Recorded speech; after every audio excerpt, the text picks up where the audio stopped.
We are going to have to assess the health of DC at the Hollywood box office later this year, but as it sits right now, its cultural dominance that it has maintained over the past decade, while Marvel has dominated the box office, DC has shared in that fortune on the gaming front. Okay, because you had the Arkham Asylum, you had Arkham Asylum, Arkham City, Arkham Origins, Arkham Knight, eventually when it ended up getting fixed. But DC has seen massive success on the sticks, even though there's just been dozens of swings and misses at the theater. But in recent years, just kind of like Marvel, following that track record way too closely, yeah, they've seen more duds than successes, and it's kind of looking like that's going to continue. So the hope, I guess you're hoping, right? Because I'm a fan of Batman, I'm a fan of Wonder Woman, who we're going to be talking about very shortly, and I'm of course a big fan of Superman and a big fan of Justice, and I want that Superman movie to be good.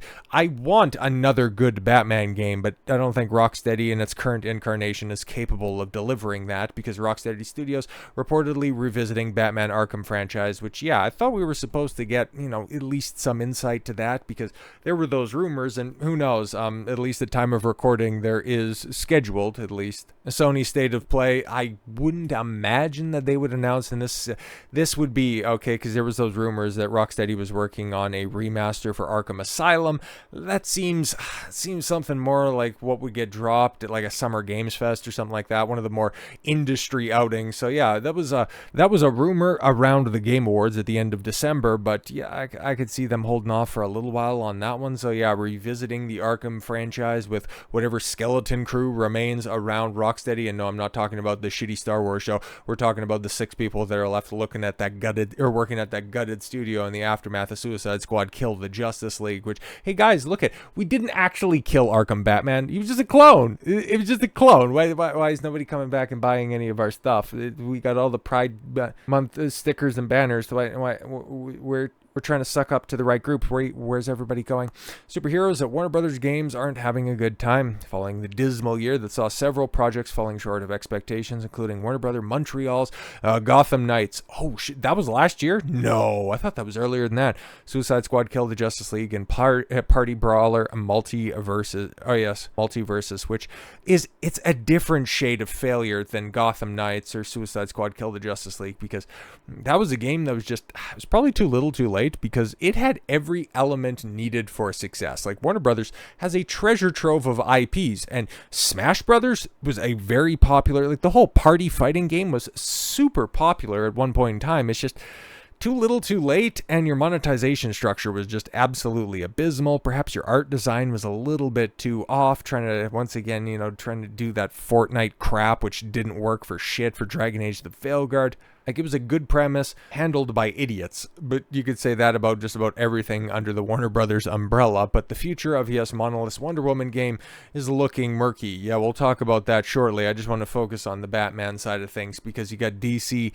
We'll see how they handle Superman in the films, because we know they have the capacity to handle Batman at least a little bit better in the games, because when it comes to the movies, I mean, oh boy, who's excited for Batman Part 2, Matt Reeves' Batman 2, when that eventually comes out in, 2035? Don't worry, guys. Andy Serkis, you've seen the script on it, or Matt Reeves has told him story beats, and he's really excited about that. Didn't tell anything about, when production's going to be starting, but hey, that universe is Alfred. He's excited about maybe potentially coming back before they need to CGI him as a functioning individual and not somebody who's confined to a wheelchair. But it's also Andy Serkis, so we know that he could pull that off. According to Bloomberg's Jason Schreier, the studio behind the beloved Arkham trilogy is seeking, yes, a return to Batman for a single-player game.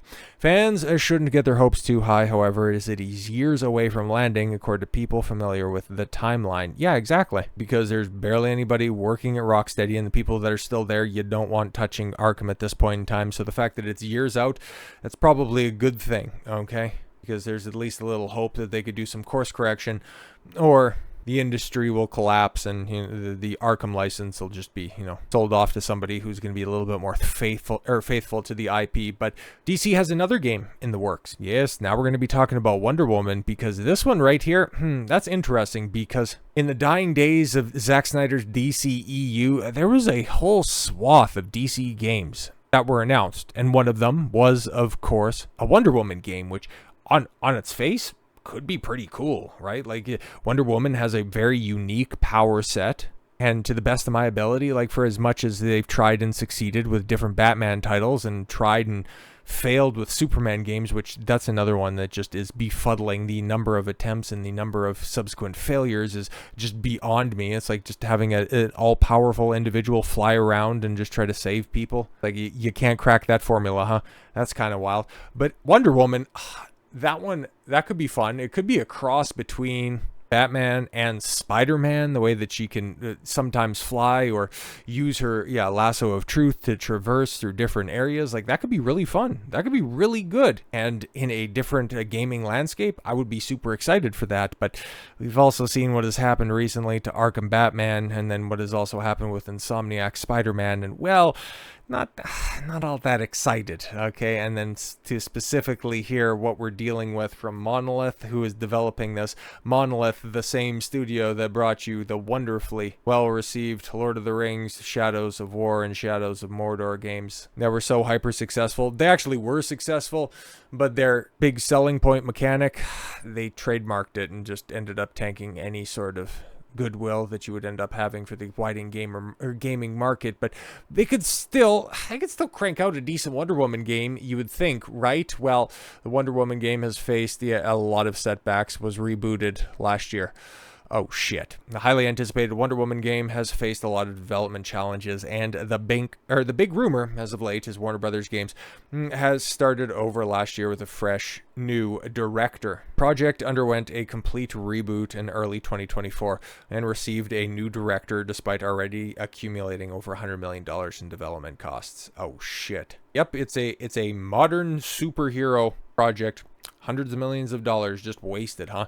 The game, which was announced 3 years ago and promised to deliver a single-player open-world experience, has struggled to meet the creative goals. Monolith Productions, known for their work on Middle-earth, yes, Shadow of War.